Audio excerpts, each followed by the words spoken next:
She was rejected on a Christmas blind date. Then a little girl walked up to her and said, "Can we join you?" The snow fell in soft, deliberate flakes across Maplewood on Christmas Eve, each one catching the glow of street lamps and twinkling lights strung across storefronts. The kind of snow that made the world look like it had been dipped in powdered sugar, like something from a holiday card that promised warmth and magic and belonging. Lila Morgan sat at table 7 in Rosewood Cafe, a cozy corner spot next to the window, and watched families pass by outside. Children tugged their parents toward toy store displays. Couples walked arm in arm, their breath forming small clouds in the cold air. Everyone seemed to have somewhere to go, someone to be with. Everyone except her. The cafe was decorated for Christmas with an almost aggressive cheerfulness. Garlands wrapped around every available surface, a tree in the corner heavy with ornaments, fairy lights draped across the ceiling like captured stars. Soft jazz versions of Christmas carols played through hidden speakers. The air smelled of cinnamon and coffee and gingerbread. It should have felt magical. Instead, it felt like mockery. Lila stared at the empty chair across from her, the chair where Marcus was supposed to be sitting. Marcus, the man her well-meaning friends had insisted she meet. "He's perfect for you," they'd said. "Successful, handsome, looking for something real. And Lila, it's been long enough. You deserve this." She'd agreed to the blind date, partly because she was tired of saying no, partly because Christmas Eve alone in her apartment sounded unbearable, and partly because a small, stubborn part of her still believed in the possibility of connection, of being seen, of mattering to someone. That part of her felt very foolish right now. Marcus had arrived exactly on time, tall, well-dressed, objectively handsome in the way her friends had promised. Lila had stood to greet him, nervous but hopeful, her smile genuine despite her anxiety. He'd looked at her for exactly 3 seconds. Then his expression had shifted from polite interest to barely concealed disappointment. "Lila?" he'd confirmed, his tone already distant. "Yes, hi. Marcus, right? It's so nice to finally—" "Look," he'd interrupted, not even sitting down. "I'm sorry, but you're not what I expected. This isn't going to work." The words had landed like ice water. What?" Lila had managed, confusion mixing with dawning humiliation. "Your pictures, you look different. I just don't think we're compatible. I'm sorry for wasting your time." And then he'd left, just turned around and walked out of the cafe, the bell above the door jingling cheerfully as he disappeared into the snowy evening. Lila had stood there for a full 10 seconds, aware of other diners glancing her way, before slowly sinking back into her chair. Her face burned. Her hands shook slightly as she picked up her water glass just to have something to do.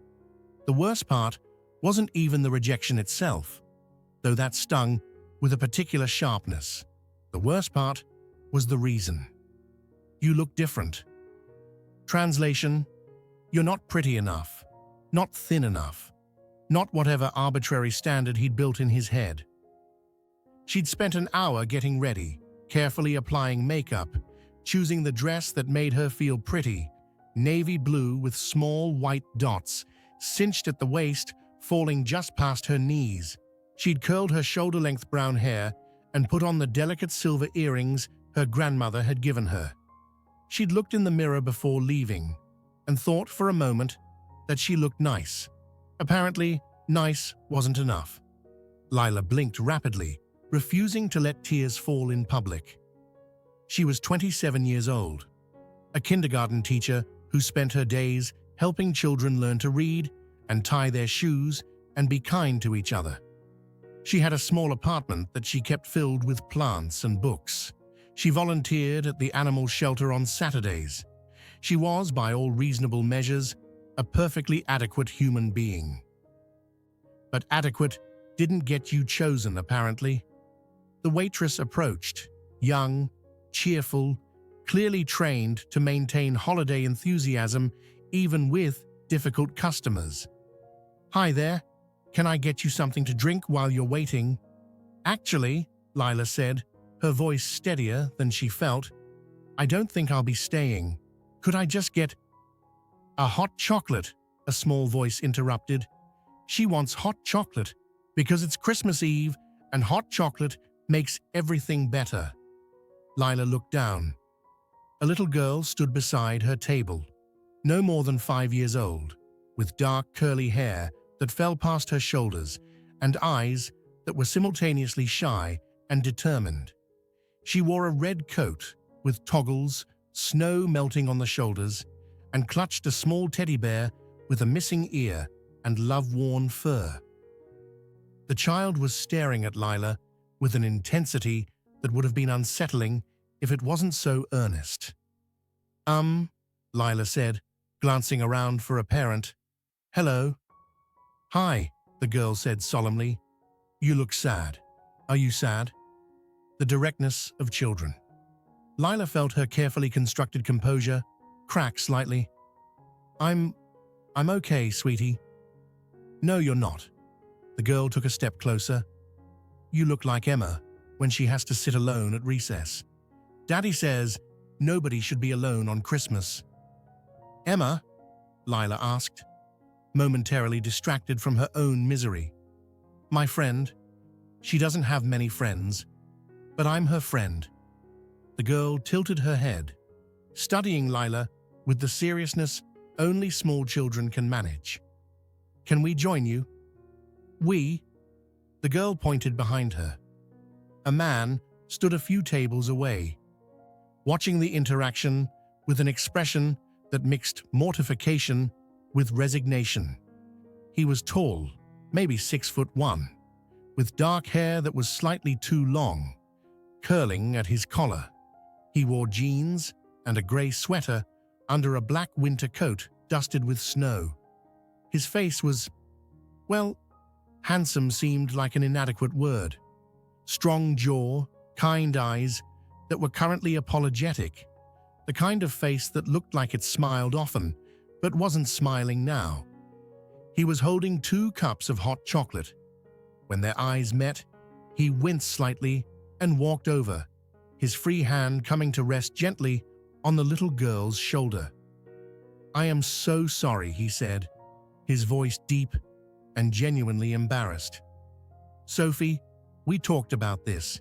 You can't just walk up to strangers." "But she's alone," Sophie said, as if this explained everything. "And she's sad. And Daddy, you said nobody should be alone on Christmas. You said that's the most important rule." The man, Sophie's father, looked at Lila with an expression that said, "Please don't call security." "I really apologize. My daughter has very strong feelings about people and holidays and people on holidays." Lila found herself smiling despite everything, the first real smile all evening. "It's okay. Are you sure? Because we can absolutely—" "You look sad," Sophie interrupted again, her small hand reaching out to touch Lila's wrist. The gesture was so natural, so full of uncomplicated compassion, that Lila felt her throat tighten. "Why are you sad on Christmas Eve?" "Sophie," her father said gently, "that's a very personal question. But I want to know. Because if I know, maybe I can help." Sophie looked up at Lila with those impossibly earnest eyes. "Can we join you, please?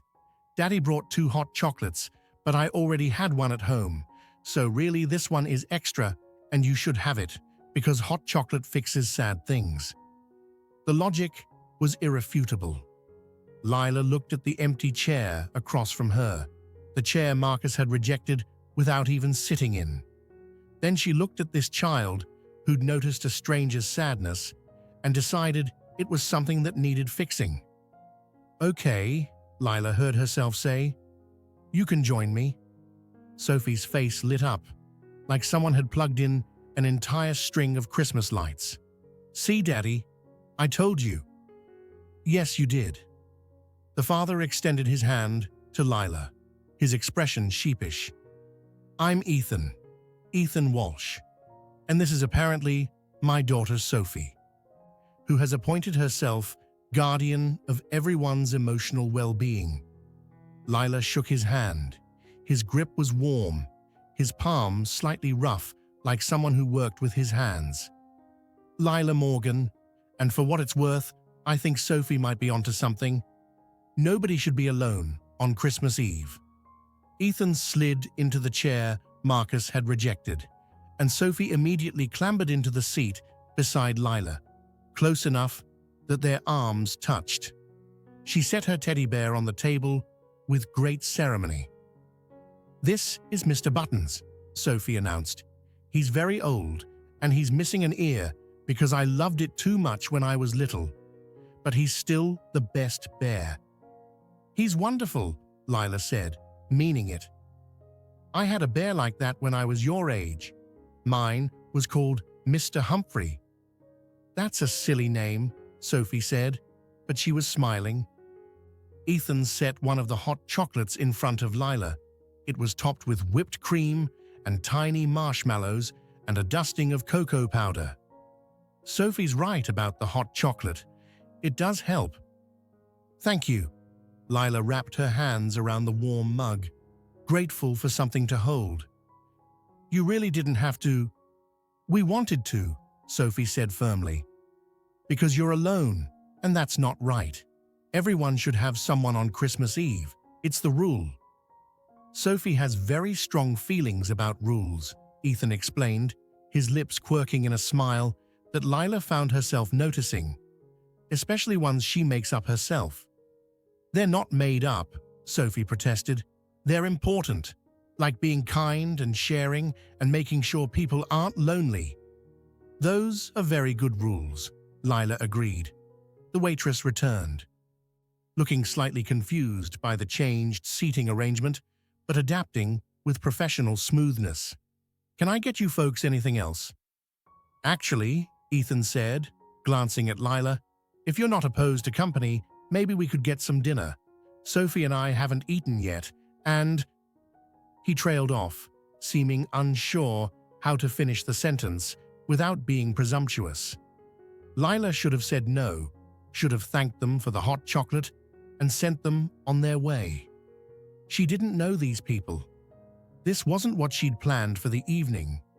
But then Sophie looked at her with those hopeful eyes, and Lila realized she didn't want to be alone anymore. Not tonight, not on Christmas Eve. "I'd like that," she said. "I'd really like that." Sophie actually cheered, a small yay that made nearby diners smile. Ethan's expression relaxed into genuine pleasure. "Great, that's great." They ordered comfort food, nothing fancy, grilled cheese and tomato soup for Sophie, a turkey club for Ethan. Lila chose the special, a holiday roast with all the trimmings, suddenly realizing she was actually hungry. While they waited for the food, Sophie appointed herself chief interrogator. "Why were you alone?" she asked, her small hands wrapped around her own hot chocolate. "Did you lose your family?" "Sophie," Ethan said, his tone gently reproving. "Remember what we talked about in the car? Some questions are too personal." "But how will I know things if I don't ask?" "It's okay," Lila said, finding that she actually meant it. There was something about Sophie's straightforward curiosity that felt less invasive than it should. "I wasn't supposed to be alone.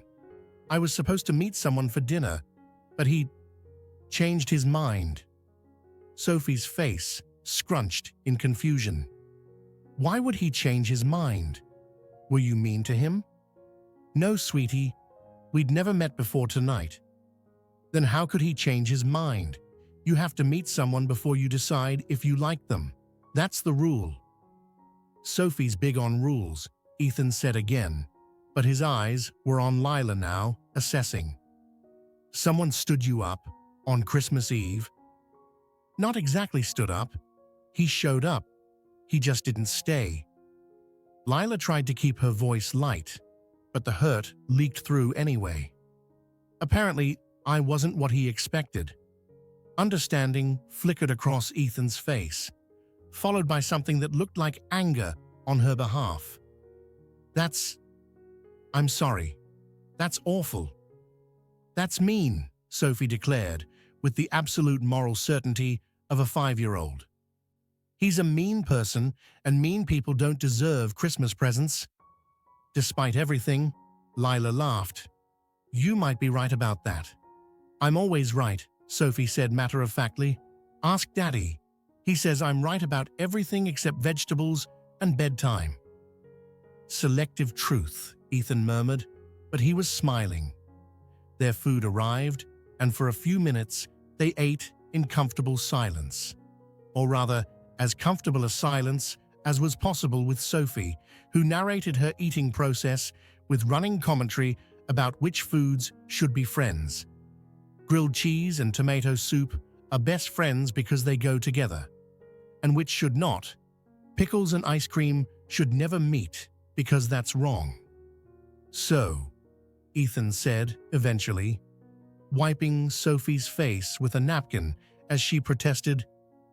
Sophie mentioned, you look like someone who sits alone at recess. That's oddly specific. Teacher? Kindergarten, Lila confirmed, at Riverside Elementary. You? Carpenter. I do custom furniture, restoration work, that kind of thing. It's why my hands look like I've been wrestling with wood. He stopped, wincing. That sounded less awkward in my head. Lila smiled. Carpentry sounds interesting. Do you make things like tables, chairs? Sometimes. Right now, I'm working on a rocking chair for a client's nursery, and I just finished restoring a Victorian dresser that was basically held together by prayers and old varnish. Daddy's really good, Sophie chimed in. He made me a bed that looks like a castle with towers. That sounds amazing, Lila said. It was supposed to be a simple bed, Ethan admitted.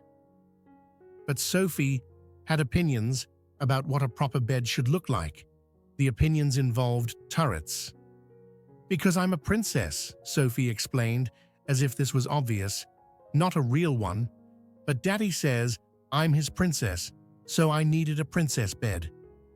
The way Sophie looked at her father when she said this, with complete adoration and trust, made Lila's chest ache in a way that was both painful and sweet. What about you? Ethan asked Lila. What made you want to teach kindergarten? Lila considered the question. I like that age. 5- and 6-year-olds are still figuring out the world, but they haven't learned to hide what they're feeling yet. They're honest, kind, usually. They tell you when they're sad, or when they think you look pretty, or when they don't understand something. I like that clarity. Adults could learn something from that, Ethan said quietly, and Lila had the sense he was talking about more than just general observation.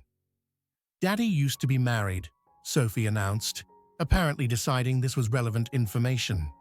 To my mom, but she lives far away now and doesn't visit much. Sophie, Ethan said, his voice carefully neutral, that's private family information. But Lila's our friend now.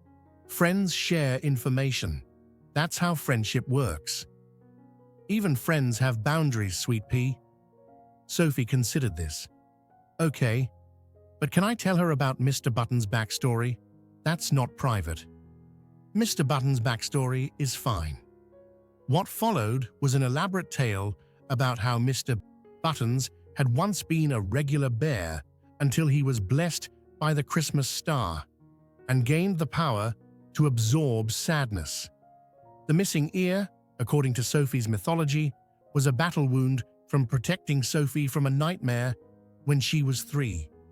Lila listened with appropriate seriousness, asking clarifying questions about Mr. Buttons' powers and whether he could absorb sadness from anyone, or just Sophie. Anyone, Sophie said definitively, but he works best on people I like, and I like you, so he'll work really good. She pressed the worn bear into Lila's hands with such solemnity that Lila's throat tightened again. "Thank you," Lila whispered. "That's very kind. You can borrow him for tonight, for the sadness from the mean man." "Sophie, Lila might not want," Ethan started. "I'd be honored," Lila interrupted, holding the bear carefully. "I'll take very good care of him." Sophie beamed. They finished dinner as the cafe grew busier with people stopping in after church services or last-minute shopping. The Christmas music continued, now transitioning to more traditional carols. Silent Night played softly through the speakers, and Lila found herself humming along without realizing it. When the bill came, Ethan reached for it immediately, but Lila protested. "You bought me hot chocolate and dinner. The least I can do." "You kept my daughter from staging an intervention with every lonely-looking person in this cafe," Ethan countered. "Trust me, you're doing me a favor. She once tried to invite a sad-looking businessman to Thanksgiving because he was eating alone at a diner. Did he come?" "Actually, yes. Turned out he was going through a divorce, and his kids were with his ex. He cried during dessert, but he said it was the best Thanksgiving he'd had in years." "See," Sophie said, "helping people is always right." Ethan paid the bill, and they bundled back into coats and scarves. The snow outside had intensified, turning the world into a swirling globe of white. "Where are you parked?" Ethan asked Lila as they stood in the cafe's entrance, cold air seeping in every time the door opened. "I took the bus, actually. I live about 4 blocks from here." "In this weather?" Ethan frowned. "Let me drive you." "That's not necessary. It's Christmas Eve, it's snowing, and it's nearly 8 o'clock. Please, I'll worry if I don't know you got home safe." Sophie tugged on Lila's coat. "Please come with us. We can sing Christmas carols in the car. Daddy knows all the words, even though he pretends he doesn't." "I do not pretend." "You do. You mumble through 'Good King Wenceslas' something, because you don't know it." "Good King Wenceslas," Lila supplied automatically. "It's about a Bohemian king who went out on St. Stephen's Day." Sophie stared at her. "What's a Bohemian?" "I'll explain in the car," Ethan said, making the decision for all of them. "Come on, before we freeze to death debating medieval history." His car was parked a block away, a well-maintained but clearly used blue pickup truck with a car seat in the back and what looked like wood shavings on the floor mats. "Sorry about the mess," Ethan said, brushing off the passenger seat. "Occupational hazard." "It's fine," Lila assured him, climbing in. Sophie was already buckled into her car seat, Mr. C. buttons clutched in her arms until she remembered she'd loaned him to Lila and demanded he be properly secured in a seatbelt too. They drove through streets transformed by snow, and Sophie did indeed sing Christmas carols with the kind of enthusiasm that made up for any lack of pitch accuracy. Ethan joined in, and his voice was actually quite good. A warm baritone that made "O Holy Night" sound more beautiful than Lila had ever heard it. She found herself joining in, tentatively at first, then with more confidence, when Sophie cheered, "Lila can sing. Daddy, she can sing." 4 blocks felt both too long and too short. When they pulled up in front of Lila's apartment building, a modest 3-story brick structure with Christmas lights strung along the entrance, she felt an unexpected reluctance to leave. "Thank you," she said, meaning it more than she could articulate. "For the dinner, and the hot chocolate, and the company, you turned a pretty awful evening into something nice." "It wasn't nice," Sophie said from the back seat. "It was magical." There's a difference. Sophie's right, Ethan said. And when Lila looked at him, there was something in his expression that made her breath catch.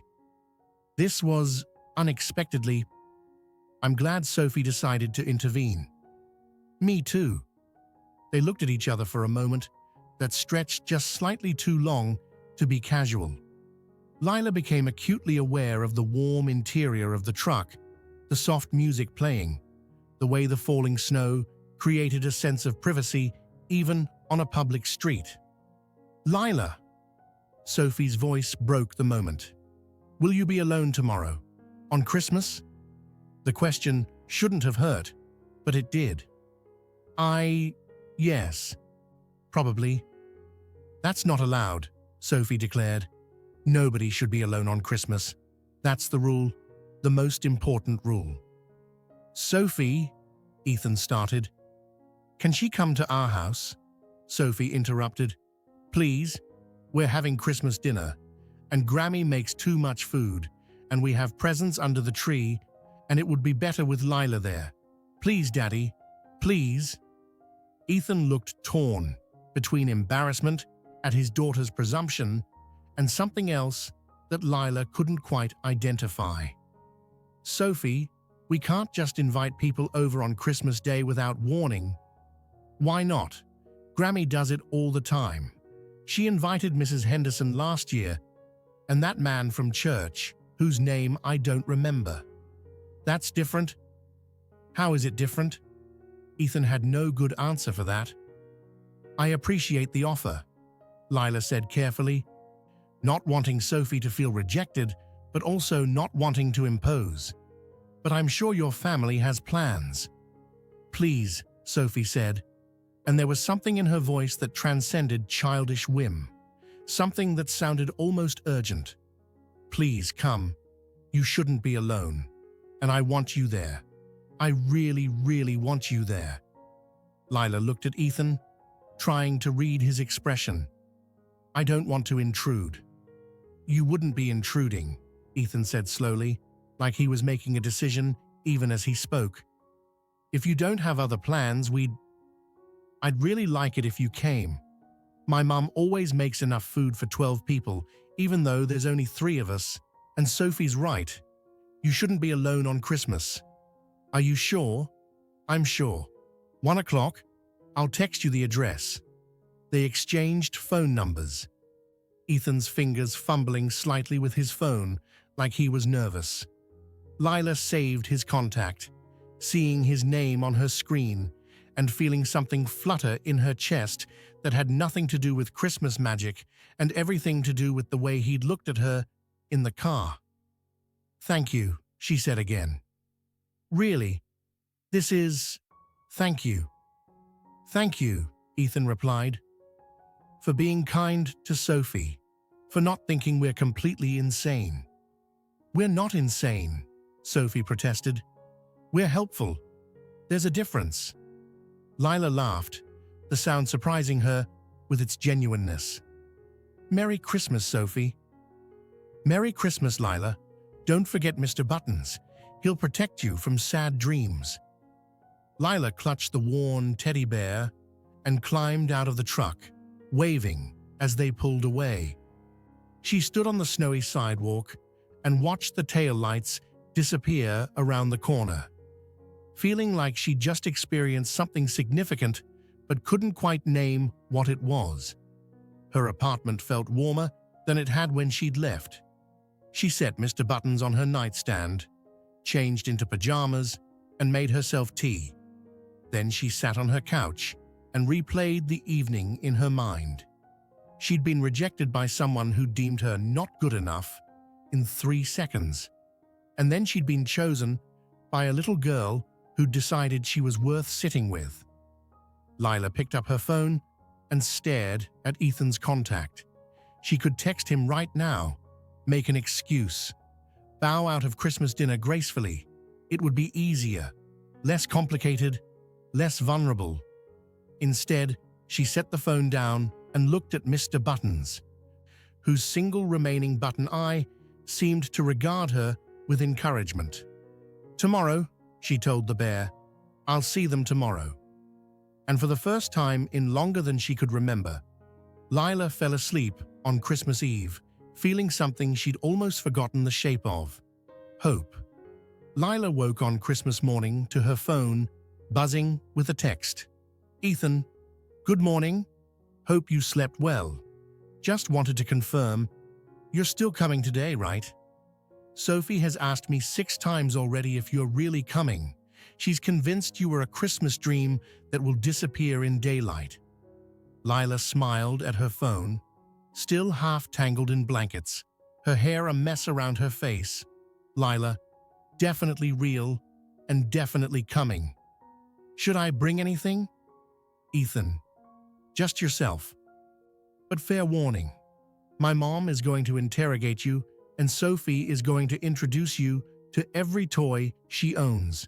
There's no escaping either." "Lila, sounds perfect. See you at 1. She spent the morning trying on different outfits, which was ridiculous because it was just Christmas dinner with near strangers who'd taken pity on her loneliness. Except, it didn't feel like pity. It felt like something else, something warmer. She finally settled on a forest green sweater dress and tights with boots that were practical for the snow. She left her hair down in soft waves, applied minimal makeup, and looked at herself in the mirror with the same question she'd asked the night before. Was she enough? Mr. Buttons, still on her nightstand, seemed to answer in the affirmative. At 12:30, Lila bundled into her coat and called a car service. Ethan's address led her to a neighborhood about 15 minutes from her apartment. Modest single-family homes with generous yards, Christmas lights, and decorations on nearly every house. His was a charming 2-story with dark blue siding and white trim. A large tree, visible through the front window, already lit up despite the afternoon light. Lila stood on the front porch for a full 30 seconds before ringing the doorbell, suddenly nervous in a way that felt disproportionate to the situation. The door flew open before she could change her mind. "Lila," Sophie launched herself forward, wrapping small arms around Lila's waist with enough force to nearly knock her backward. "You came. You're real. Daddy said you were real, but I wasn't sure."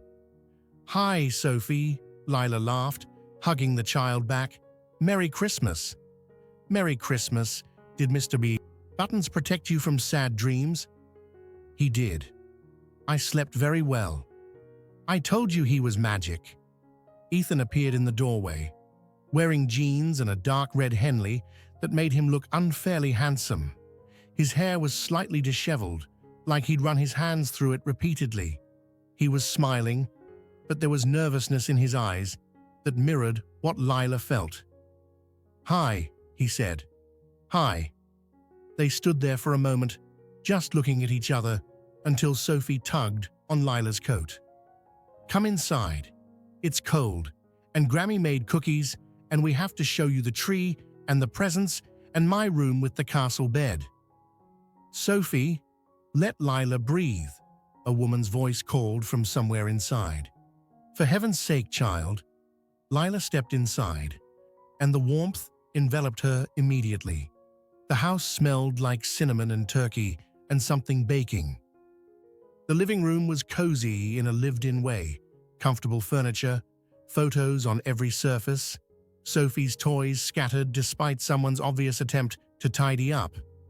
The Christmas tree was massive, taking up the entire corner, decorated with an eclectic mix of ornaments that told the story of years of collecting. A woman emerged from what must have been the kitchen, late 60s, with silver hair pulled back in a neat bun, wearing an apron over a blue dress. She had Ethan's eyes and a smile that reached them immediately. "You must be Lila," she said, wiping her hands on her apron. "I'm Margaret Walsh, Ethan's mother, though everyone calls me Grammy." "It's so nice to meet you, Mrs. Walsh. Thank you so much for having me." "Oh, honey, it's our pleasure. and it's Grammy. I insist. Margaret pulled Lila into a hug that smelled like vanilla and home. Sophie hasn't stopped talking about you since they got back last night. Lila this and Lila that, and Lila was sad, but we fixed it. She did help, Lila admitted, more than she probably realizes. That child has a gift for finding people who need kindness, Margaret said, her voice warm with pride. Always has. Drives Ethan crazy sometimes, the way she befriends every lonely soul she encounters. Mom, Ethan said, but he was smiling. What? It's true. Remember when she tried to bring home that sad-looking garden gnome from the hardware store? In her defense, it did look sad, Ethan muttered. Sophie grabbed Lila's hand. Come see the tree. I made an ornament with your name on it. Sophie, you just met Lila yesterday, Ethan started. So? We're friends now. Friends get ornaments. That's the rule. Lila let herself be dragged to the tree, where Sophie proudly pointed out a paper ornament with Lila, written in careful child's handwriting, decorated with glitter and what looked like approximately 1 bottle's worth of glue. I made it this morning, Sophie explained, because you're part of Christmas now. Lila's vision blurred slightly. Sophie, that's so sweet. Thank you. You're welcome. Now you have to come back every year so you can see it. Sophie, Ethan said again, his tone gently warning. What? It's true. Dinner was served at 2. Turkey and all the traditional fixings, plus what Margaret called Grammy's famous sweet potato casserole and homemade rolls that were still warm from the oven. They ate in a dining room that was just slightly too small for the table, crowded in together in a way that felt more intimate than uncomfortable. Margaret asked Lila about her teaching, genuinely interested in hearing about the challenges of managing 23 kindergarteners. Sophie interjected with her own observations about what teachers should know. Kids don't actually like vegetables, no matter what they say, and naps are much better if you get to choose where you sleep. Ethan was quieter, but Lila caught him watching her several times with an expression she couldn't quite decipher. After dinner, Sophie insisted on showing Lila her room, which did indeed feature a bed that looked like a castle, complete with turrets and a drawbridge that lowered to become a slide. Daddy made it, Sophie said proudly. It took him forever because he wanted it to be perfect. It is perfect, Lila said, running her hand along the smooth wood. The craftsmanship was extraordinary, detailed, sturdy, clearly made with love and considerable skill. He makes lots of stuff. Want to see his workshop? Sophie, Lila might not want... I'd love to, Lila said. The workshop was in the detached garage, and Ethan led them out through the snow, which had started falling again. The space was organized chaos, tools hung on pegboards, half-finished projects on workbenches, the smell of wood and varnish. It was clearly where Ethan spent most of his time. This is amazing, Lila said, genuinely impressed. She saw the rocking chair he'd mentioned, delicate spindles, and a carved headrest featuring sleeping animals, a refinished Victorian dresser that gleamed with new life. Plans and sketches pinned to a board. It's my escape, Ethan admitted. When the world gets too loud, I come out here and make things. There's something about working with wood. It's honest. You put in the work and you get something beautiful. No pretense. Daddy, Sophie said, can Lila see the special box? Ethan hesitated. Sophie, I don't think... Please, she should see it. It's important. Ethan looked at Lila, something vulnerable in his expression. Sophie's convinced I should show people my special projects. I usually keep them private, but she's very persuasive.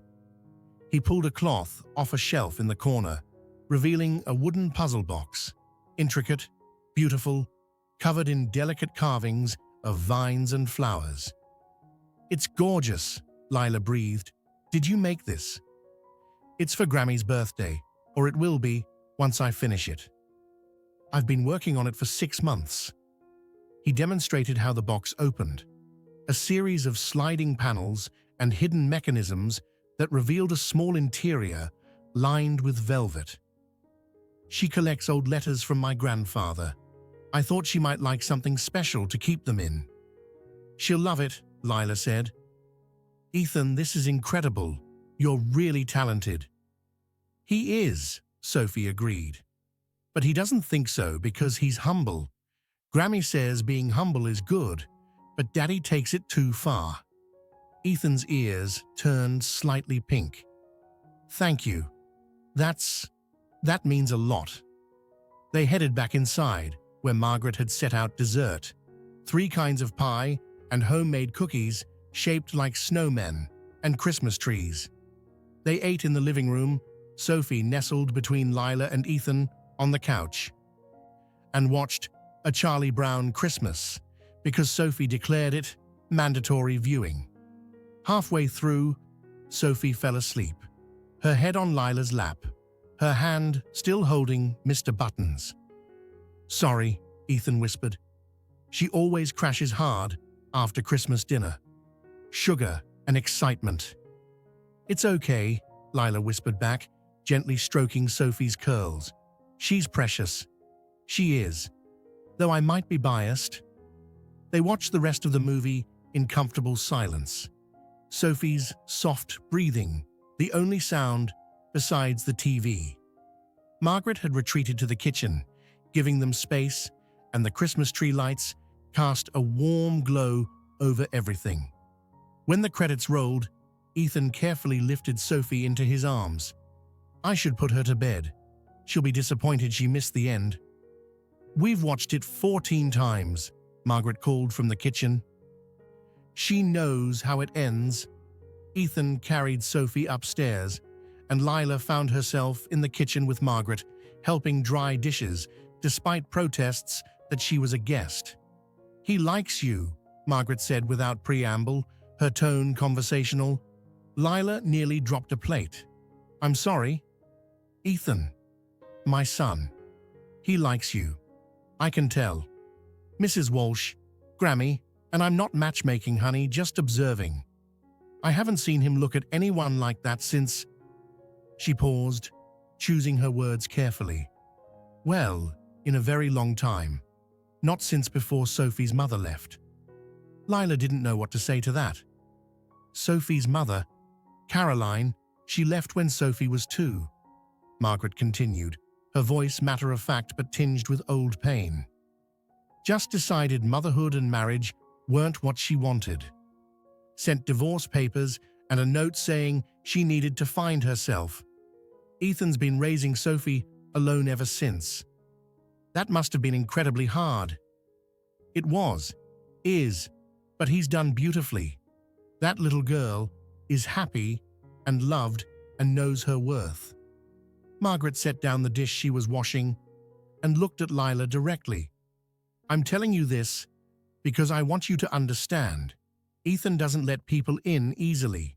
He's friendly, kind, but there's a wall, and I've watched him tonight, and I see that wall starting to come down around you." "We just met," Lila said, though her heart was beating faster. "Sometimes that's all it takes, the right person at the right time." Margaret smiled. "I'm not saying marry my son tomorrow. I'm just saying be gentle with him and with yourself. You both look like you've been hurt. Maybe you're exactly what each other needs." Before Lila could respond, Ethan returned. "Sophie's out cold. She probably won't wake up until tomorrow morning." "Then you'd better drive Lila home before it gets too late," Margaret said. "And Lila, honey, you're welcome here anytime, Christmas or otherwise." "Thank you," Lila said, meaning it with her whole heart. "This was the best Christmas I've had in years." "Good. Then you'll come back next year." It wasn't a question. The drive back to Lila's apartment was quiet, but not uncomfortably so. The streets were nearly empty, most people home with their families. Snow continued to fall, covering the world in fresh white. "Thank you," Lila said, as they pulled up to her building. "For today, for everything.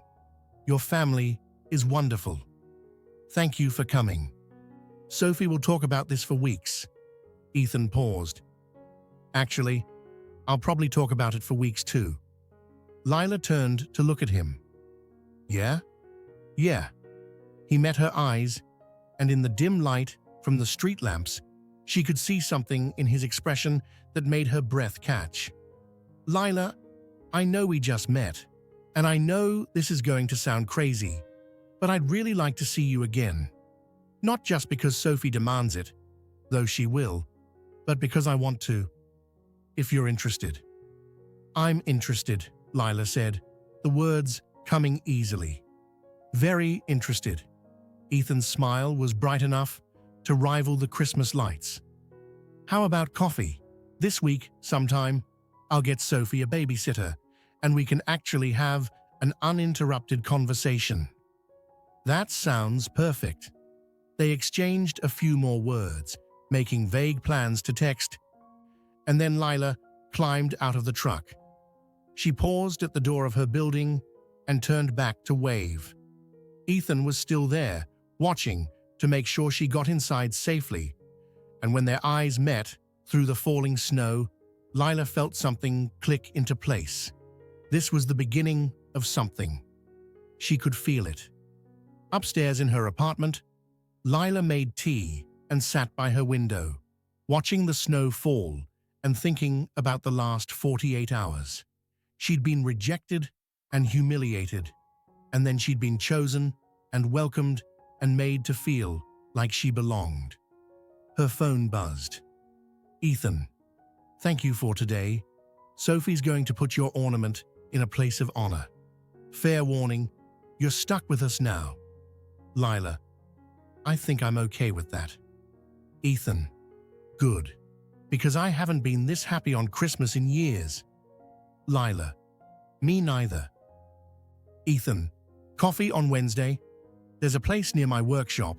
They make excellent lattes, and don't judge if you show up with sawdust in your hair." Lila, "It's a date." She hit send before she could second-guess the word date. A moment later, Ethan's response came through. "Ethan, yes, it is. Good night, Lila. Merry Christmas." Lila, "Merry Christmas, Ethan." Lila set her phone down and looked at Mr. Buttons, still sitting on her nightstand where she'd placed him that morning. "I think," she told the bear, "that maybe Sophie was right. Maybe this Christmas was magic after all." Mr. Buttons, with his single button eye and his missing ear and his years of absorbing Sophie's sadness, seemed to agree. Coffee on Wednesday turned into dinner on Friday. Dinner turned into a weekend trip to a Christmas market with Sophie the following week. The Christmas market turned into regular Sunday dinners at Grammy's house, which turned into Ethan showing up at Lila's classroom with coffee during her lunch break, which turned into Lila teaching Sophie to make gingerbread houses in January, which turned into February walks in the snow, and March conversations about favorite books, and April picnics in the park where Sophie collected rocks she insisted were magic, which turned into May evenings in Ethan's workshop while he worked, and Lila graded papers, comfortable in each other's silence. June trips to the zoo where Sophie demanded they visit every single animal. July 4th, fireworks where Sophie fell asleep on Lila's shoulder, and Ethan carried her to the car, his hand finding Lila's in the darkness, which turned into August conversations about the future, tentative but hopeful. September school supplies shopping, where Sophie insisted Lila help pick out her first-grade backpack. October pumpkin patches, and Sophie's declaration that they needed to be a family for Halloween because families do costumes together.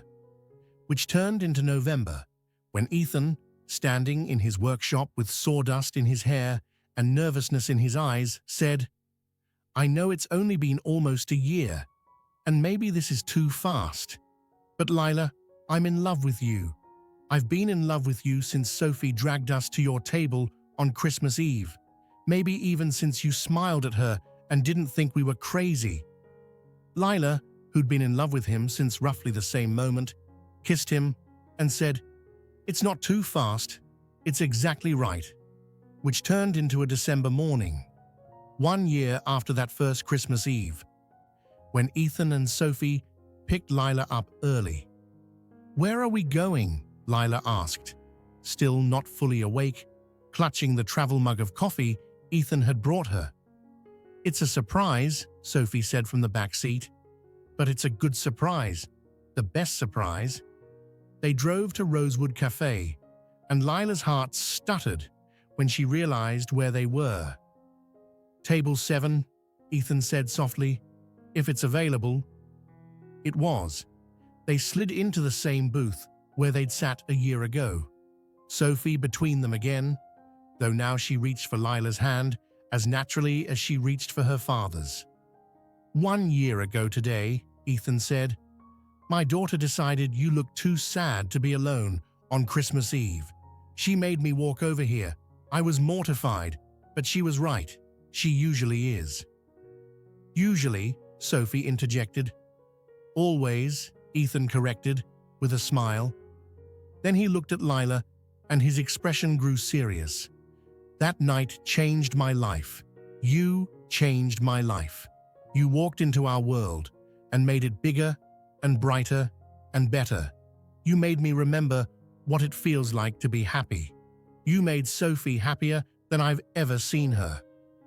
"That's because Lila's magic," Sophie said, matter-of-factly. "I knew it from the start." Ethan reached into his jacket pocket and pulled out a small wooden box. Not the puzzle box he'd made for his mother.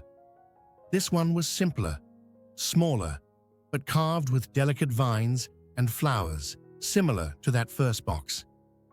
"I made this for you," he said, sliding it across the table. "Open it." Lila's hands shook as she worked through the mechanism. Sliding panels, hidden catches, just complex enough to be meaningful. When it finally opened, a ring sat nestled in velvet.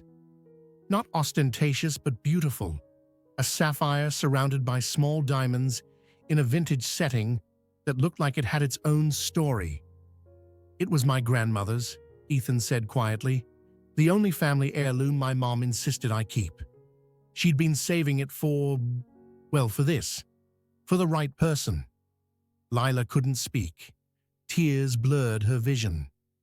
"Lila Morgan," Ethan continued, his voice steady despite the emotion in his eyes. "Will you marry me? Will you let Sophie and me be your family? Will you let us love you for the rest of our lives?" "Say yes," Sophie urged. "Say yes, Lila. Please say yes." Lila laughed through her tears. "Yes, of course yes." Sophie cheered loud enough that the entire cafe turned to look, and Ethan slipped the ring onto Lila's finger with hands that trembled slightly. "We're a family now," Sophie declared.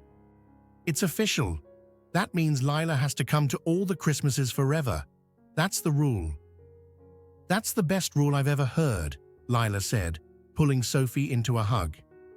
Ethan kissed her there in the booth, soft and sweet and full of promise. Around them, the cafe went back to its business, but at table 7, a family had just been born. Later, after they'd ordered hot chocolate and breakfast, after Sophie had run to the bathroom and left them alone for a moment, Ethan took Lila's hand across the table. "I never told you what I was doing here that night," he said. "Why we were at this cafe on Christmas Eve. You said you were getting hot chocolate. That was true, but not the whole truth." Ethan smiled, but there was old sadness in it. Sophie's mother, Caroline, She contacted me that afternoon. First time in months. Said she was in town, wanted to see Sophie. I said yes, told her to meet us here. Sophie was so excited. She wore her favorite dress. We got here early. Lila's heart ached, understanding where this was going. Caroline never showed, Ethan continued. Texted at the last minute with some excuse. Sophie was devastated. I was trying to figure out how to comfort her when she saw you sitting alone. And instead of focusing on her own sadness, she decided yours was more important. That's who she is. She finds people who hurt and tries to fix them. She fixed me, Lila said softly. She fixed both of us. Ethan brought her hand to his lips. What I'm trying to say is, that night, I thought we were just helping a lonely stranger. I didn't realize we were finding the missing piece of our family. The person who'd make us complete. I was so angry at myself that night, Lila admitted, for agreeing to the blind date, for hoping, for not being enough for someone I'd never even met. And then Sophie saw me, and suddenly, I was enough. I was more than enough. You've always been more than enough. Ethan's voice was fierce. That guy who walked away, he was an idiot. His loss, my gain. Our gain, Sophie said, returning from the bathroom and sliding back into the booth. Because we're a family now. Forever and ever.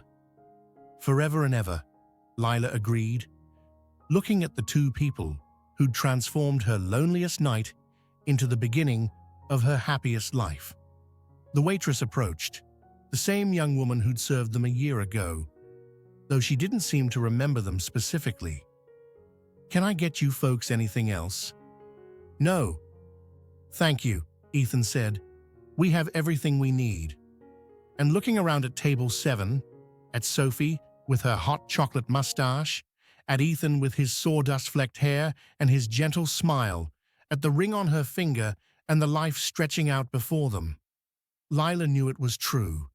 She had been rejected on a Christmas blind date, and then a little girl had walked up to her and asked, "Can we join you?" And everything had changed. Sometimes the worst moments lead to the best ones. Sometimes rejection opens the door to something better. Sometimes strangers become family. Sometimes all it takes is a 5-year-old with strong feelings about rules, a father brave enough to let his daughter lead him toward kindness, and a woman willing to believe that she deserved to be chosen. Sometimes magic is real, and sometimes it comes wrapped in a red coat with toggles, carrying a teddy bear with a missing ear, asking if you're sad because nobody should be alone on Christmas. Sometimes all it takes is yes. Have you ever had a moment where everything seemed to be going wrong, and then someone unexpected changed everything? Drop a comment and tell me about it, because that's what happened to Lila. She was rejected, humiliated, ready to give up. And then a child's kindness opened a door to a whole new life. If this story touched your heart, hit that subscribe button and turn on notifications. Share this with someone who needs to be reminded that the best things in life often come from the most unexpected places. And remember, you are enough. You've always been enough. Sometimes it just takes the right person or the right 5-year-old to help you see it.